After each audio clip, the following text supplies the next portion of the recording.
जब हमारे पास कुछ नहीं होता है तो हमारा साथ देने वाला उस समय कोई नहीं होता है। सब लोग हमारे से दूर रहने की कोशिश करते हैं, फिर चाहे वो हमारे अपने ही क्यों ना हो।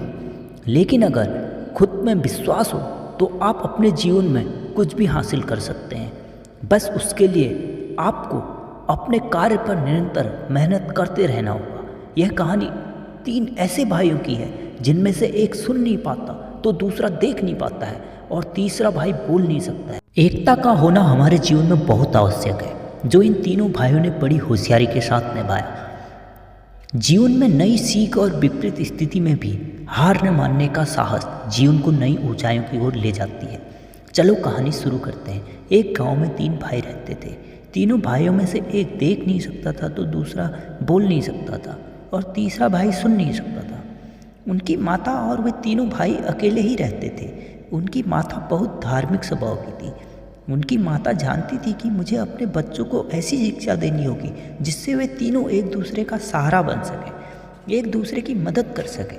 उनकी माता का स्वास्थ्य अक्सर खराब रहता था, इसलिए उसे अपने बच्चों की बहुत चिंता होती थी कि वो क्या करेंगे, कैसे रहेंगे। तो इसलिए वो अपने बच्चों को जल्दी से जल्दी आपस में एक दूसरे की मदद करके अपने आप को मजबूत कैसे बनाए, इसके लिए उन तीनों भाइयों को शिक्षा देना शुरू कर देती है।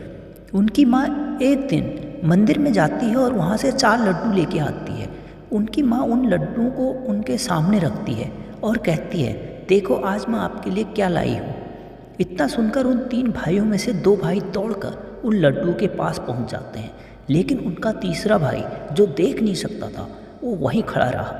ये देखकर उनकी माँ ने लड्डू उठाने के लिए उन 2 भाइयों से मना कर दिया, क्योंकि उनकी माता चाहती थी कि वो तीनों भाई एक साथ मिलकर रहें और एक दूसरे के सहायक बने। इतने में वे दोनों भाई अपने तीसरे भाई के पास पहुंचते हैं। क्योंकि वो दोनों भाई देख सकते थे, इसलिए उन दोनों ने अपने उस दृष्टिहीन भाई का हाथ पकड़ा और तीनों साथ मिलकर लड्डू खाने लगे। इसी तरह उनकी माँ ने उन तीनों भाइयों को एकता का पाठ पढ़ाकर इतना सक्षम बना दिया कि अब वो तीनों मिलकर आपस में एक दूसरे की सहायता करके किसी भी कार्य को बड़े आसानी से कर देते थे। एक दिन उनकी माता की तबीयत अचानक से खराब हो गई और उनकी मृत्यु हो गई। तब वो तीनों भाई बहुत रोने लगे।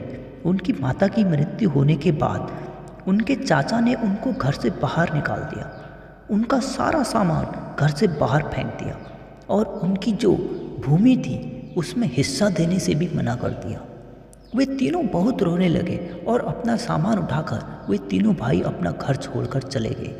उनके चाचा उन तीनों भाइयों को घर से धक्का मारकर निकाल देते हैं और चेतावनी भी देते हैं, यहाँ वापस लौटकर कभी मत आना, नहीं तो तुम्हारा जीना मुश्किल कर दूंगा।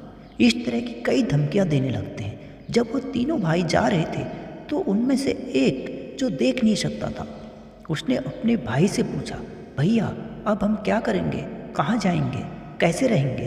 तब उतने में उस मूक बधिर बालक अपने इशारों से अपनी मम्मी की बताई हुई बात को याद दिलाता है कि भविष्य में जब कभी कोई कठिनाई आए तो गणपति जी को याद करके तुम अपने सारे दुखों को दूर अवश्य कर लोगे।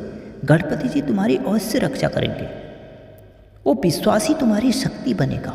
बस अपनी शक्तियों को पहचान कर उसका उपयोग करना है, क्योंकि कभी कभी चुनौतियाँ उतनी भारी नहीं होती जितना हम उनको मान लेते हैं। विश्वास रहे तो सदा सफलता प्राप्त होती है। तब वो तीनों भाई मिलकर गणपति जी की स्तुति को सुनाना शुरू कर देते हैं। उनकी कहानी को सुनने के लिए आसपास में खूब सारी भीड़ इकट्ठा हो जाती है। उन लोगों में से कोई उनको फल दे के जाता तो कोई अनाज और अन्य सामग्री। इस तरह उनका जीवन चलता रहा और वो एक प्रसिद्ध कथावाचक भी बन गए। जब एक दिन वो तीनों मंदिर में गणपति जी की कथा सुना रहे थे तो वहाँ गांव के सारे लोग कथा सुनने आए हुए थे और साथ में गांव के मुखिया भी आए हुए थे।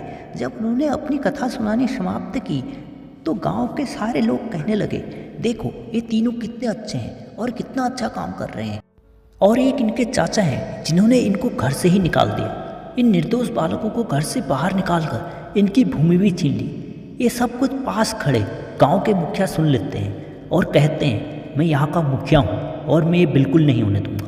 गांव के सारे लोग मिलकर उन मुखिया के साथ उनके चाचा के घर चले जाते हैं और खूब जोर से उनके घर जाकर चिल्लाने लगते हैं, बाहर आओ, हम तुम्हें यह अन्याय नहीं करने देंगे, आपको इसकी सज़ा अवश्य मिलेगी। जब उनके चाचा बाहर आते हैं तो गांव की भीड़ को देखकर चौंक जाते हैं और बहुत घबराते हुए पूछते हैं क्या हुआ।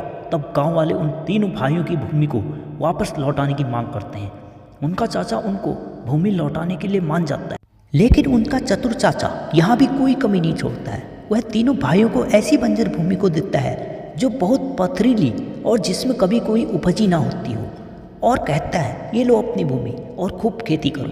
वो तीनों भाई मिलकर उस बंजर भूमि पर खूब मेहनत करना शुरू कर देते हैं और देखते ही देखते कुछ समय बाद उनकी भूमि अच्छी उपजाऊ हो जाती है। तीनों भाइयों की मेहनत और एकता की बदौलत से वे खूब अच्छी तरीके से आगे बढ़ते हैं और अच्छी तरह से अपने जीवन को यापन करते हैं। अगर हम किसी कार्य को पूर्ण लगन, मेहनत और ईमानदारी के साथ करते हैं तो हमें सफलता अवश्य मिलती है। चाहे आपके हालात कैसे भी हों, हमें अपना विश्वास नहीं खोना चाहिए, हमें मेहनत करते रहना चाहिए। एक दिन आपको निश्चित रूप से सफलता मिलेगी। धन्यवाद।